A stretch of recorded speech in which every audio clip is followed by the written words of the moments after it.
ഇനി നമുക്ക് കൊച്ചിയിലേക്ക് കൂടി ഒന്ന് പോകാം. കൊച്ചി പുതുക്കവല വട്ടത്ത് നിന്നും അർച്ചന ഒരിക്കൽ കൂടി ചേരുകയാണ്. അർച്ചന, ആർക്കൊപ്പമാണ് അർച്ചന ഉള്ളത്? ഇപ്പോൾ എവിടെയാണ്? എന്തൊക്കെയാണ് അവിടെ നിന്നുള്ള ഇപ്പോൾ പകർന്നു നൽകാനാകുന്ന വിവരങ്ങൾ?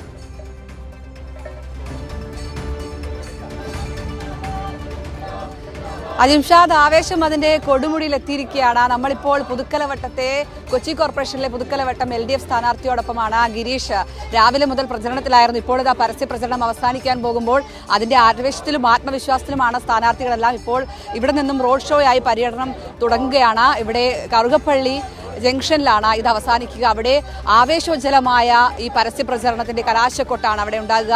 എന്തായാലും അണികൾ ഇങ്ങനെ നിരന്ന ആവേശം പകർന്ന് ജനങ്ങളെ അവസാനമായി ഒരിക്കൽ കൂടി കണ്ട് ഇതിന്റെ ആത്മവിശ്വാസവുമായി മുന്നോട്ട് നീങ്ങുകയാണ്. സ്ഥാനാർത്ഥിയാണ് ഗിരീഷാണ് നമ്മോടൊപ്പം ഉള്ളത്. സ്ഥാനാർത്ഥി എത്രത്തോളം പ്രതീക്ഷയിലാണ്? മണിക്കൂറുകൾ മാത്രമേ ഉള്ളൂ. വളരെയധികം പ്രതീക്ഷയിലാണ്. നമ്മൾ ഈ ഡിവിഷൻ തിരിച്ചു പിടിച്ചിരിക്കും. എങ്ങനെയായാലും ഉയർട്ട് പോരാട്ടമാണ് എല്ലാ സഹകളും കാഴ്ചവെക്കുന്നത്. എങ്ങനെയായാലും നമ്മൾ ഈ ഡിവിഷൻ തിരിച്ചു പിടിച്ചിരിക്കും. സംബന്ധിച്ച് ഒരുപാട് വികസനങ്ങളുണ്ട്, അതൊക്കെ എണ്ണി പറഞ്ഞായിരിക്കുമല്ലോ അല്ലേ? ആ വികസനത്തിന്റെ തുടർച്ചയ്ക്ക് വേണ്ടിയിട്ടാണ് നമ്മൾ ജനങ്ങളുടെ അടുത്തേക്ക് ചെല്ലുന്നത്. അതിനു വേണ്ടിയിട്ടുള്ള പോരാട്ടമാണ് നടക്കുന്നത്. അത് ഏറ്റവും ഭംഗിയെ നമ്മൾ നിർവഹിക്കും. ഏറ്റവും നല്ലൊരു വിജയം ഈ ഡിവിഷനിൽ നിന്നും LDF-ന് ഉണ്ടാവും. അവസാന ഘട്ടത്തിൽ എത്തുമ്പോൾ എത്രത്തോളം ആത്മവിശ്വാസം ജനങ്ങൾ നൽകുന്നുണ്ട്? 100% ആത്മവിശ്വാസത്തോടെയാണ് മുന്നോട്ട് പോകുന്നത്. എന്തായാലും അജിംഷാദ്, വലിയ ആവേശത്തിൽ തന്നെയാണ് സ്ഥാനാർത്ഥികൾ. എറണാകുളത്തെ സംബന്ധിച്ച് നമുക്കറിയാം, തുടക്കം മുതൽ നമ്മൾ പറയുന്നതാണ് എറണാകുളം കൊച്ചി കോർപ്പറേഷനിലെ വികസനം.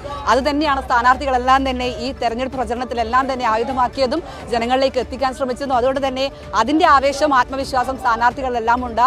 ഈ കൊട്ടിക്കലാശത്തിലും നമുക്ക് ആവേശം കാണാം. കറുകപ്പള്ളിയിൽ അല്പസമയത്തിനുള്ളിൽ ജില്ലാ സെക്രട്ടറി സതീഷ് ഉൾപ്പെടെയുള്ള നേതാക്കളെത്തും. അവിടെ ആവേശോജ്വലമായ ഒരു കൊട്ടിക്കലാശം തന്നെയാണ് നമ്മളെ കാത്തിരിക്കുന്നത്.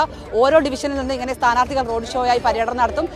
അതിൻ്റെ അവസാനമായിരിക്കും അവിടെ കൊട്ടിക്കലാശത്തിൻ്റെ അടുത്തേക്ക് എത്തുക. എന്തായാലും ജനങ്ങൾ വലിയ രീതിയിൽ ആവേശം നൽകുന്നതാണ് നമ്മൾ ഈ കാണുന്നത്. സ്ഥാനാർത്ഥികളെല്ലാം തന്നെ ആത്മവിശ്വാസത്തിലാണ്. കാരണം അത്രമാത്രം കൊച്ചി കോർപ്പറേഷൻ തിരിച്ചു പിടിക്കുമെന്നുള്ള ഒരു ചരിത്ര വിജയം നേടുമെന്നുള്ളൊരു ആത്മവിശ്വാസം എല്ലാവർക്കുമുണ്ട്. അത് നേതാക്കളും ഒപ്പം എല്ലാവരും പ്രകടിപ്പിച്ചതാണ്. അത് ജനങ്ങളിൽ നിന്ന് ലഭിക്കുന്ന ആത്മവിശ്വാസമാണ്. ജനങ്ങളിലേക്ക് കൊച്ചി കോർപ്പറേഷനിലെ ഭരണ തുടർച്ച തന്നെയാണ് LDF കാണുന്നത് എന്ന് മാത്രമല്ല, എറണാകുളം ജില്ലയിലാകെ LDF-ന് ഈ വിജയത്തിൻ്റെ, അതായത് കൊച്ചി കോർപ്പറേഷനിലെ ഭരണ മികവ്, വികസനം, മാലിന്യ പ്രശ്ന പരിഹാരം, ഇതിൻ്റെയൊക്കെ ഊർജം എറണാകുളം ജില്ലയിലാകെ തദ്ദേശ സ്വയംഭരണ സ്ഥാപനങ്ങളിൽ പ്രതിഫലിപ്പിക്കുകയും അതൊക്കെ ഇടതുപക്ഷത്തിന് അനുകൂലമാക്കാനാകും എന്ന വലിയ വിശ്വാസത്തിൽ തന്നെയാണ്, വലിയ പ്രതീക്ഷയിൽ തന്നെയാണ് ഇടതുപക്ഷം മുമ്പോട്ടുള്ളത്. മറ്റ് UDF-ഉം NDA-യും ഒക്കെ അവരവരുടേതായ പ്രതീക്ഷയിൽ പ്രചരണ രംഗത്ത് സജീവമായതിൻ്റെ ഒക്കെ കൊട്ടിക്കലാശം കൂടിയാണ് ഇവിടെ നാം കാണുന്നത്.